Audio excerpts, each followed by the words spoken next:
Good morning. Glad to be back with you again today. I want to tell you one today that happened, I think, around 1930, give or take a few years, sometime in that time frame. My granddaddy, Fred Jones, we called him Papa Jones. Everybody around called him Papa. Was born in 1883.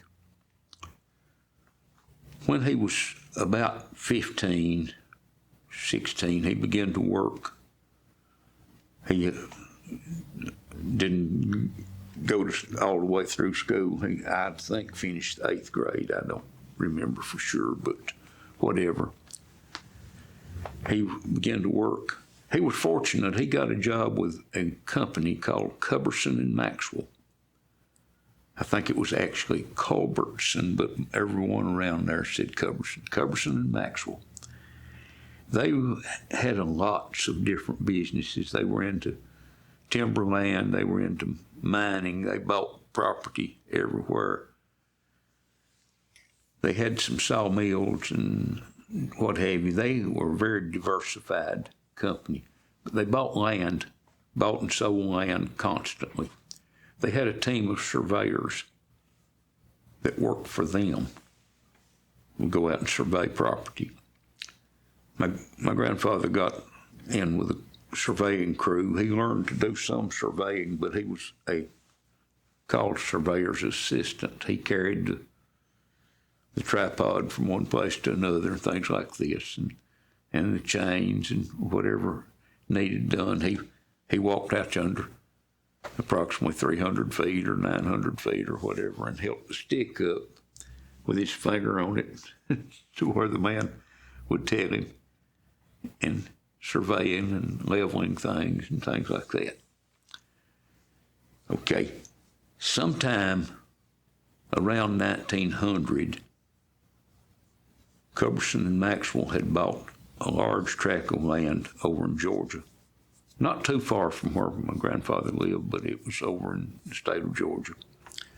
He helped survey it. I don't remember. I've heard him tell how many acres. I don't remember exactly how many.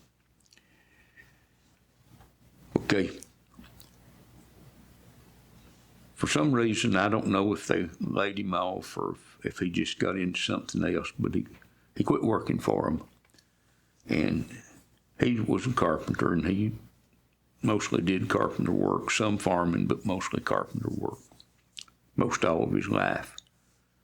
Well, let's move on up. He married, in the meantime, he marries, has several children. They had 11 altogether, and probably all 11 of them was born by the time this happens. But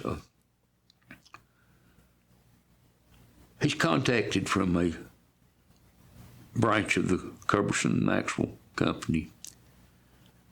They are donating a tract of land to the University of Georgia.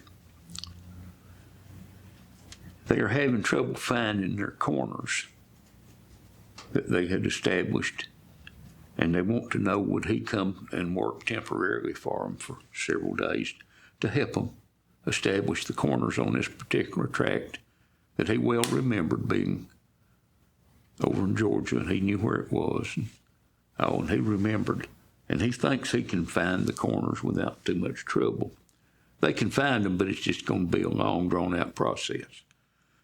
So he starts working again for Culberson and Maxwell for a short period of time. He goes over to Georgia every day, and they walk around and look for these corners. And he has already found some marks and spots for them. One day he's going to be by himself. They're nearly got it wrapped up. He has 2 daughters, Gertrude and Eva, and at this time they're like, 12 and 14, 11 and 13, somewhere along there. And he tells those girls, it's summertime, he tells them, girls, if you want to go with me today, you all can fool around there in the woods. And I'm mostly in the woods, and if you want to go and just for a little break. So they say, yeah. So my grandmother fixes lunch for all of them, and they head out over to Georgia. Well, of course, he has work to do, and he tells the girls, and there is rattlesnakes and copperheads in this area, but there is where they live too, so they're used to this. He cautions them, y'all be careful and watch out for snakes, but there's nothing else to worry about in here. Just, ramble around all you want to. And so they do. They start going back and they find an old road that's washed in and it hasn't been used in lots of years. The road goes up a hill. And they go up the hill, they follow the road, and they keep going. They come to a little clearing. Here is a small 2-story house, what we might call a cottage here. It's evident that it's seen better days. It's kind of leaning a little bit, and it don't look too substantial. They want to see what's in it. So here they go running. Well, Gertrude was always kind of a clown. She was the older one. She gets on the porch, and yoo-hoo, anybody home? And of course, nobody answers. The house is abandoned. The door has been left loose, and it's caught in the wind till it's just about off the hinges. It's hanging by one hinge. It's obvious that every kind of a wild animal you can think of has been in and out of that house. Probably stayed in there, excuse me, out of the rain. They go on in. There's places where animals have made beds on the old furniture that was left in the house. Very, very dismal place. There was food left on the table, but it has decayed to the point you can't even tell what it was. They look around. They don't really find anything that interesting. But they're adventuresome girls. Gertrude and Eva both are. So they decide to go upstairs. Small stairs goes up, and they check them as they go, and they seem to be safe. They're not about to fall. They get upstairs. One door is partially open into one room. It's obvious that every kind of an animal you can think of has bedded down there at one time or another. One of the windows is out of the house in this room, so the birds have come in also. And there's birds in the house even then. The other room, upstairs, the door's shut to it. When they open it, they get a surprise. This room is clean. It's just like someone lived there. The floor's not even dusty. There's a nice little rag rug on the floor. It's furnished. It's obviously a nursery. Here's an old-timey baby bed here against the wall. Next to it is a rocking chair. Over here's a rocking horse. And strangely, this rocking horse is rocking. It's just like a child had just hopped off of it before they came in the room, because it gradually slows down. Eva says, "What? How is that that horse rocking?" Gertrude said it probably wind getting through somewhere that got it rocking a little bit. But well, they begin to prowl around. There's a dresser over here against the wall. They open one drawer, and there's some child's clothes in there. They open another drawer, and here is a packet of letters with a ribbon tied around them. Gertrude pulls out a letter and opens it and begins to read it. And it says, "Darling, I miss you so bad.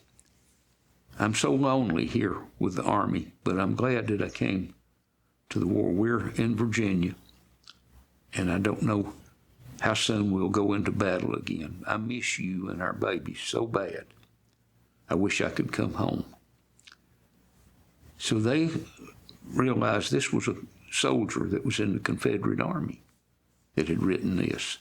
They find another letter or two that he's written and pulling them out of the stack, and he's writing about how homesick he is and how he wishes he could come back. And they've just come out of a battle, and he's thankful to still be alive, and so on. Eva pulls one out and starts reading it, and then she hushes. Gertrude looks around, there's tears running down her cheeks. She asked Eva, what is it? And Eva shakes her head. Gertrude takes the letter and it reads, my dearest husband, our son got very sick. I think he may have had pneumonia.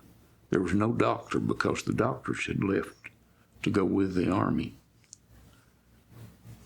I have to inform you that he passed away.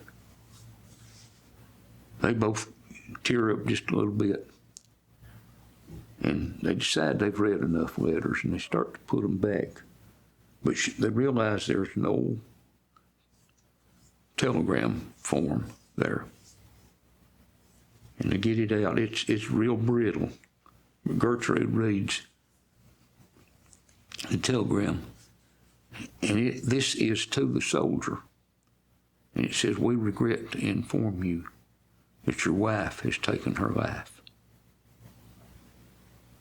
They put it back. They look at each other. They feel like they really shouldn't be here, that they're crying. They start to leave the room. As they start across the floor, they hear from a distance a lullaby. It almost feels like somebody walked between them. The chair starts rocking all at once.